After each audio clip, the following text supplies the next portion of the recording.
Uyğunluğu müəyyən edin. Demək, bizə verilib burada ərazisi yarımadada və adada yerləşən, ərazisi yalnız yarımadada yerləşən və bir də ərazisi yalnız adada yerləşən ölkələri müəyyənləşdirmək. Demək, ilk növbədə baxaq görək, birinci bizdən ərazisi həm yarımada, həm də adada yerləşən ölkə istəyir bizdən. Baxaq, burada Malayziya, bəli, Malayziya həm Malakka yarımadasında, həm də eyni zamanda Kalimantan adasında yerləşir. Bu həm adada, həm yarımadada yerləşən adadır. Bruney yalnız adada yerləşən adadır. Demək, biz bunu Kalimantan adasında yerləşir deyə B-ni qoyuruq burada üçüncüyə. A-nı isə yerləşdirdik gördüyümüz kimi 1-ə.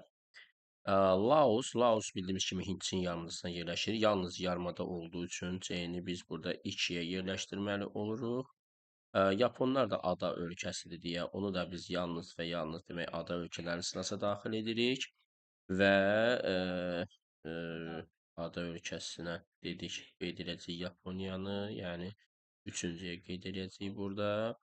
Və qaldı orada bizdə Danimarka. Danimarka həm Jutlandiya yarımızda, bəli, həm də Zelandiya adası da var orada ki, ona məxsus, bəli, həm yarımada, həm adada yerləşən ölkədir Danimarka.